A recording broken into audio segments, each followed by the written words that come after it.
राधे राधे दोस्तों। तो कैसे हैं आप सब? आई होप आप सब भले चंगे होंगे। तो आप लोगों ने अपना जन्माष्टमी का त्यौहार तो खूब मज़े के साथ मनाया होगा।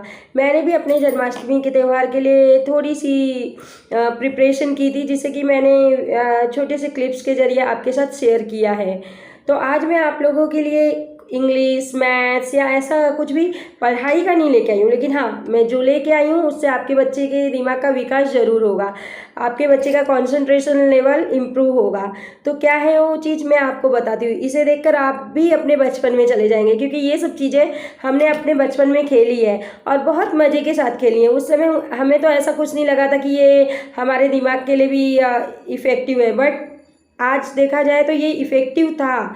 लेकिन हमने खेल खेल में इसे खेला और बहुत ही मज़े के साथ खेला। तो वही खेल अगर हम अपने बच्चों को भी सिखाएं, वही खेल अगर हमारे बच्चे भी खेले, तो जो मोबाइल पे गेम्स खेलते हैं उससे तो बेटर ही होगा, क्योंकि मोबाइल पे गेम खेलने से तो उन्हें कोई फ़ायदा तो मिलता नहीं। हाँ, 24 घंटे स्क्रीन के आगे बैठकर जब वो मोबाइल चलाते हैं तो उनका दिमाग भी डिस्टर्ब होता है और उनकी आँखों की रोशनी भी कम होती है। तो जो ये गेम मैं लाई हूँ उसके लिए हमें बुक और पेन दोनों की भी ज़रूरत पड़ेगी, बट ये गेम हमने खुद हमारे बचपन में खेला है और बहुत मज़े के साथ खेला है।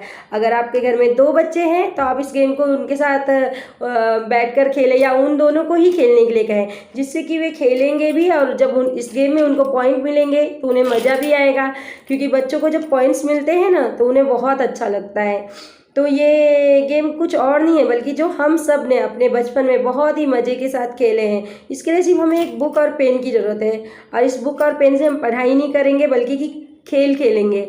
आप लोगों को भी आई होप याद होगा कि आप लोगों ने अपने बचपन में नाम, गाँव, फल, फूल, वस्तु ये सब खेले होंगे। मैंने तो बहुत खेले हैं, लेकिन उस समय मुझे ऐसा नहीं लगा था कि ये सब चीज़ें हमारे दिमाग को विकसित करती है, बट आज जब मैं ध्यान देती तो हाँ, ये सब चीज़ें हमारे दिमाग को बहुत विकसित करती है, क्योंकि हम इस पर कॉन्सेंट्रेट करते हैं, अच्छी तरह से इसे सोचते हैं, फिर ही लिखते हैं और फिर हमें उसके पॉइंट्स मिलते हैं। तो जीतने के लिए हम और भी अच्छे तरीके से सोचते हैं। उसी तरह हमने बचपन में कटकुट खेला है, SOS खेला है, चेस खेला है, कैरम खेला है, लूडो खेला है। ये ऐसे गेम हैं जो कि इंडोर्स है, जिसको हम घर में बैठ के ईजिली एक जगह पे बैठ के खेल सकते हैं। मोबाइल के गेम खेलने से तो बहुत ही अच्छा ऑप्शन है कि हम ये सब गेम अपने बच्चों को सिखाएं, जिससे कि हमारे बच्चों का भी कंसंट्रेशन लेवल इम्प्रूव हो। तो चलिए मैं बताती हूँ कि ये गेम कैसे खेलने हैं। वैसे तो आप सबको ये पता ही होगा कि ये गेम कैसे खेलने हैं, फिर भी मैं आपको एक बार बता दे रही हूँ। जैसे कि हम ये गेम खेलते थे अपने बचपन में, नाम, गाँव, फल, फूल, वस्तु, बट हमारे बच्चे तो इंग्लिश मीडियम में पढ़ते हैं, तो उनके लिए हमें इसे लिखना होगा name, village, fruit, flower, thing.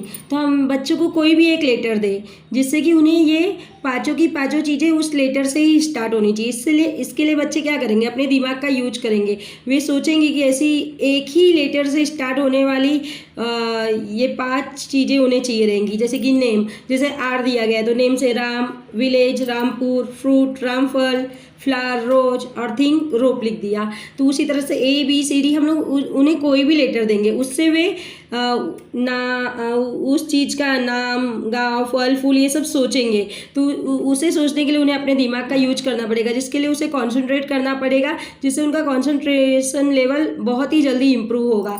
और इससे कहते हैं ना, एक पंथ और 2 काज, तो इससे एक पंथ 2 काज क्या, बहुत सारे काम आपके हो जाएंगे। जैसे कि बच्चा मोबाइल से भी दूर रहेगा, और जब बच्चा ये सब चीज़ें सोचेगा और लिखेगा, तो अगर उसके स्पेलिंग में प्रॉब्लम है तो उसका जब वो डेली लिखेगा तो उसकी स्पेलिंग मिस्टेक भी सुधरेगी। बच्चा इससे नाउन के बारे में भी जानेगा कि नाउन क्या होता है, और नाउन में भी वो नाउन की बहुत सारी वैरायटी जानेगा, जैसे common noun, proper noun, countable noun, uncountable noun. जैसे कि उसने नाम लिख दिया तो वो तो हो गया प्रॉपर नाउन, गाँव का भी उसने नाम लिखा तो वो भी प्रॉपर नाउन हो गया।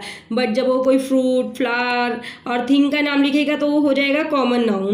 इस तरह से बच्चे की पढ़ाई भी हो जाएगी और साथ में खेलेगा भी। अब जैसे उसने अगर थिंग में शुगर लिखा तो शुगर क्या होगा, अनकाउंटेबल नाउन। अगर उसने पोटैटो लिखा तो पोटैटो जो होगा वो काउंटेबल नाउन। इस तरह से बच्चा नाउन के बहुत सारे प्रकार भी जान लेगा और उसकी स्पेलिंग मिस्टेक भी सुधरेगी, उसका प्रोनाउंसिएशन भी सुधरेगा। अगर आपका बच्चा जैसे कि छोटा है, वो स्पेलिंग्स नहीं लिख सकता है, बट वो उसको प्रोनाउंस तो करेगा, और जब वो उसका प्रोनाउंस करेगा तो फिर उसका प्रोनाउंसिएशन भी अपने आप ही बेटर होता जाएगा।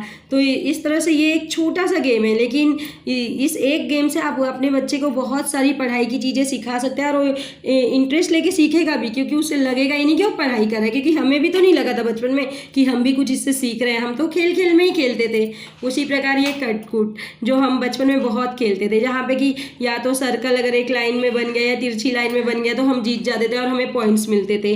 तो उसी तरह इसको करने के लिए भी हमें कॉन्सेंट्रेट करना पड़ता था कि कहाँ पे सर्कल है, कहाँ पे हम क्रॉस करें, या कहाँ पे क्रॉस है, हमें कहाँ पे सर्कल करना चाहिए। तो बच्चा भी जब ये गेम खेलेगा तो वो भी कॉन्सेंट्रेट करेगा, और उसके दिमाग का विकास ईजली होगा। और जैसे कि अब ये SOS, ये हम बचपन में बहुत खेलते थे अपने फ्रेंड लोगों के साथ। तो ये SOS खेलते टाइम हमें बहुत मज़ा आता था, क्योंकि इसमें अगर एक का एक बनता था ना तो कंटिन्यूसली वो लाइन पूरा बनते ही चला जाता था और हमें पॉइंट मिलते जाते थे।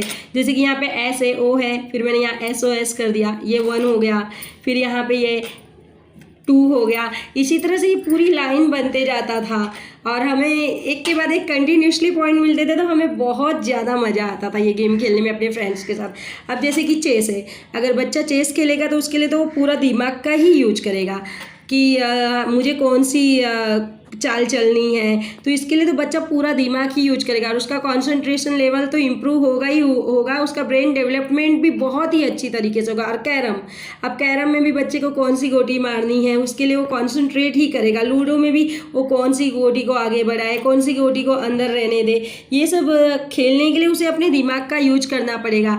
और चाहे अनचाहे इन सब चीज़ों से बच्चों की पढ़ाई भी हो जाती है और उन्हें पता भी नहीं चलता कि हमने कुछ पढ़ाई की है, हमने कुछ सीखा है। उन्हें तो यही लगता है हमने तो बहुत मस्ती की है, हमने तो बस गेम खेला है। तो मेरे हिसाब से तो ये जो कुछ गेम है ये आपके बच्चे के दिमाग के लेवल को बहुत ही तेज़ी से विकसित करते हैं। तो हमें जो हमने ये अपने बचपन में खेला है उसे हमें भी अपने बच्चों के साथ खेलना चाहिए, क्योंकि आजकल के बच्चे तो बस मोबाइल पे गेम खेलते हैं और अपना दिमाग उसी में दिन भर लगा लगा के अपने दिमाग को उल्टा और ख़राब ही कर रहे हैं, अपनी आँखों को भी ख़राब कर रहे हैं। बट ये गेम खेलने से ना ही उनका दिमाग ख़राब होने वाला है और ना ही उनकी आँखें ख़राब होने वाली। उल्टा बच्चा इसमें स्पेलिंग सीखेगा, नाउन्स के बारे में सीखेगा, नाउन्स के कितने प्रकार होते हैं वो सब सीखेगा।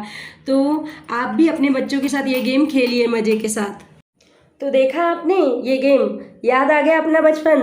मैंने तो बहुत ही मज़े के साथ ये गेम अपने बचपन में खेले अपने फ्रेंड लोगों के साथ। स्कूल में जब भी हमारी छुट्टी होती थी खाना खाने के लिए, हमारा ब्रेक होता था जब भी, तो हम ऐसे गेम खेलते थे। या हमारा कोई टीचर उस नहीं आया हो तो भी हम बैठ के बुक्स में ये सब गेम खेलते थे। उस समय तो हम इसे मज़े के लिए खेलते थे, बट सच्ची कहूँ तो ये गेम बहुत ही उपयोगी है मोस्ट ऑफ दी हमारे उन बच्चों के लिए जो कि बिल्कुल भी कंसंट्रेट नहीं कर सकते, एक जगह बैठ नहीं सकते, उनके लिए गेम बहुत ही इफ़ेक्टिव है।